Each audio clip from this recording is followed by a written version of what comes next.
২০২৬ সালে এসে যখন জননেত্রী শেখ হাসিনা একটা সাক্ষাৎকার দেন ইমেইলের মাধ্যমে যে, "আমি এই বছরের মাধ্যমিকই বাংলাদেশে ফেরত।"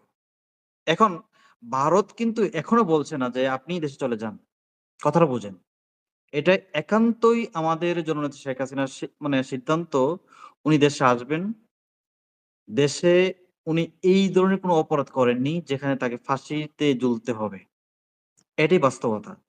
এখন সরকারের কাছে মানে কুলাবার চাচ্ছে যে উনি যেন উনার সহ উনার সকল নেতা-নেত্রী যারা আছে বাংলাদেশের বাহিরে তাদেরকে যেন পাসপোর্ট ফিরিয়ে দেন।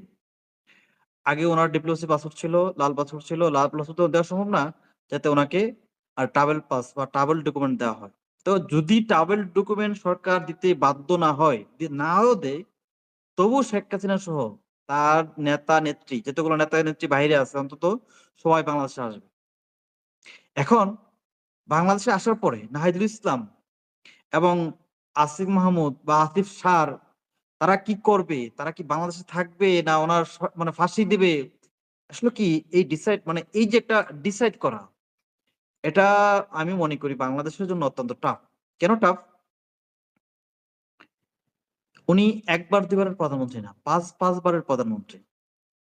দেখেন বাংলাদেশটা চলার জন্য যেহেতু আপনি কি কখনো আইএসআই বা এজেন্ট দেখছেন? দেখেন নাই। দেখছেন? শোনেন, আইএসআই আমরা বর্তমানে আইএসআই বাংলাদেশ চালাচ্ছে বা সিআই বাংলাদেশ চালাচ্ছে। কিন্তু মানে আইএসআই যে কে বা সিআই যে কে এটা আপনি জানেন না। যে কে এটা আপনি জানেন না। এখন ইন্টারেস্টিং বিষয় হচ্ছে যে আ শেখ হাসিনাকে মানে দেশে আনার জন্য যারা এত পরিশ্রম করল, মানে উনাকে আনা ফাঁসিতে ঝুলানোর জন্য। তো উনি নিজে বলছেন, "আমাকে কোন ফাঁসির মঞ্চে ফাঁসি দিবেন ওই ফাঁসির মঞ্চটা রেডি করেন বা কোন জেলে আমাকে রাখবেন সেই জেলটা রেডি করেন।"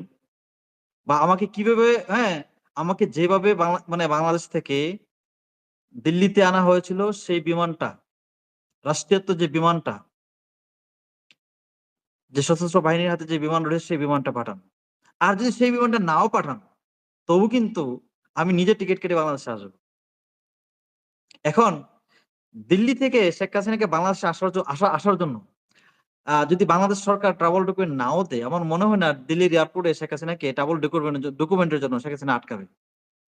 এখন সরকার যদি আ ভীতিগ্রস্ত না হয়, তাহলে তাদের যদি স্ব-ইচ্ছা থাকে বা তাদের কাছে যদি ওই ধরনের আ মানে শেখ হাসিনাকে মোকাবেলা করার জন্য বা তার নেতা-নেত্রীকে মোকাবেলা করার জন্য সৎ সাহস থাকে, তাহলে তাদের উচিত ছিল, "নেত্রী আপনি আসেন। আপনার জন্য আমরা না